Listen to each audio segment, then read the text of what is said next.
All right, well, I thought I'd go over real quick if you're looking to get into painting or if you're looking to expand some of your tools for painting, what you would want to get. So first off, if you're just starting, any kind of decent brush is going to work. Now, decent is kind of vague on purpose. This brush right here, this Citadel small dry brush, geez, I think this brush is almost 20 years old, and you can kind of tell by, oh, maybe not. This tip is not the greatest. It curves a little bit. You can see it kind of a little bit to the right there. And I don't know if you're going to be able to pick it up. No, it's not going to focus that tight.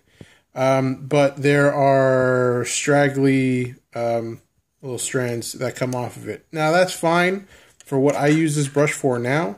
But originally, this was like my small detail brush. When I got this 20 some odd years ago, this was my workhorse. And it served me pretty good. A couple years ago, geez, I think it was 2 years ago now. I was at a convention down here in Orlando, and I threw a raffle. I won a painting box set of Army Painter paints, and in that box set were these 4 brushes. Now you can buy these brushes separately. They're not amazing brushes, but they work okay. They're synthetic brushes. This one here, the tip of it splays out pretty badly. That's mostly because of my use, but yeah, this one here is okay. It doesn't really have a great spring on it, and what I mean by that is when you take the brush and drag it, here, let me get it wet, and drag it along, the spring is like the action of the brush when you let go. That's really not the best way to explain it, but that's what I can think of now. They're okay. They're beginner brushes. What I would really suggest is to go to your local art store, if you have one, and just pick up anything, like for instance this. I'm not even sure what brand this is, but I found one art store.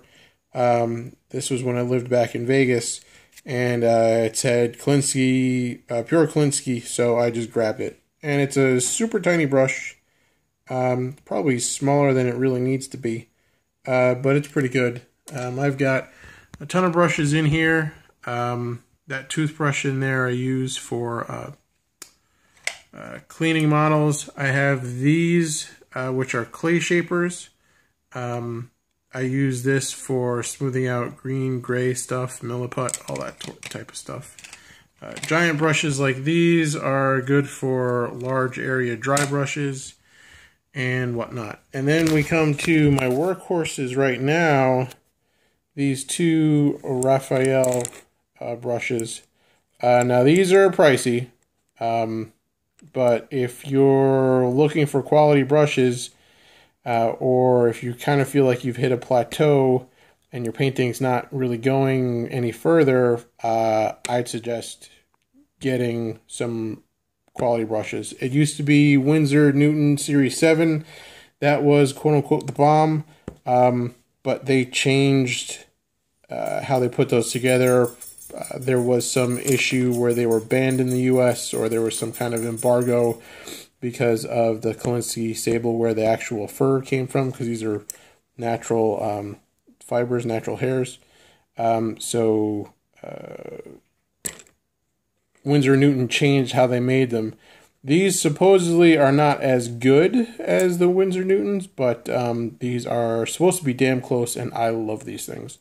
I use them all the time. So much so that I did have, I don't know where the heck it is now. Here we go. This is my older one.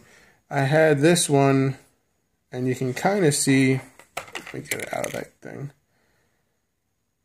how there's no tip on this anymore. Well, one day I was putting some Elmer's glue down on a base to put some flock and sand on top of it, and I forgot I was holding one of the good brushes. So this brush is ruined, or possibly not. I did just get some brush restore, and maybe that can bring this sucker back to life. So those are the basics. You're going to want like a palette or a tile or something like that. I like something with recesses in it. Now this is just a normal palette. You can see the color underneath that. It's like 75 cents or something at an art store or Michael's or something. But I never cleaned mine, and then it took me like an hour or two to peel off the paint after a couple years. So now I'm just lazy and I put foil on top of it, and when I think the buildup is too much, I just rip the foil off and throw it out.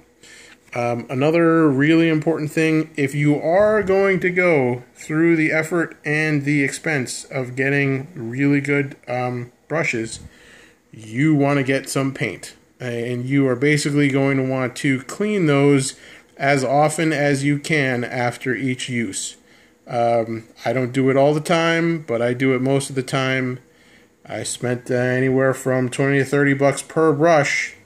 I can spend 20 to 30 seconds after a painting session to clean it and make sure I don't have to worry about it.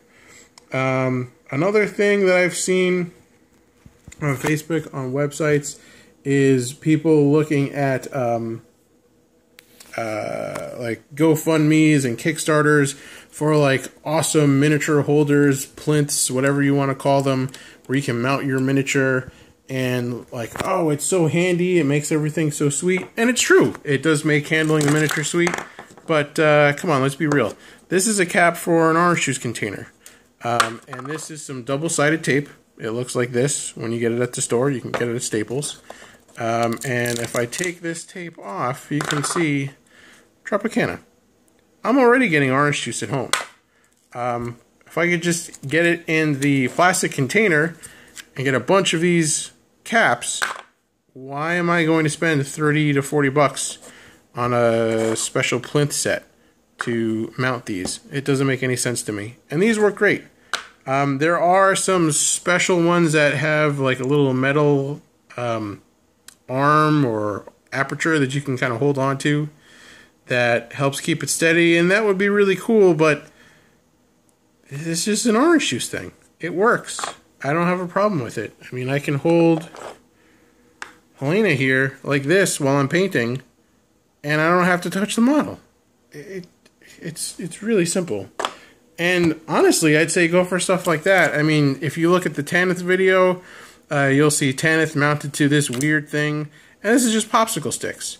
And the reason why I made this weird little thing to glue her onto is because she had this big billowing cloak, and if I put her on a base and then put her on this, I'm not going to be able to get underneath her. So I made this weird thing, glued her. You can still see where the feet were right there, and then I can get all up underneath. So I mean, for holding your miniatures, yes, you might not want to hold specifically onto the miniature, but you don't have to break your budget or go crazy with your wallet. Now, toys are cool, don't get me wrong. I've got plenty of stuff to account for that.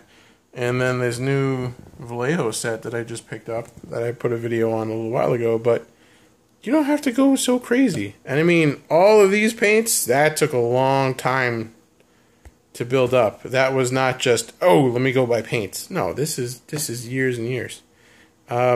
Anyways, so these are just kind of like the basics. You don't need to go crazy. The collection can grow, and it probably should. That's how you get to figure out new stuff and get to play with new things and figure out new techniques. But honestly, don't... The special plinths that cost like 20 to 40 bucks drives me crazy. Just use an orange juice cap. That's all you need.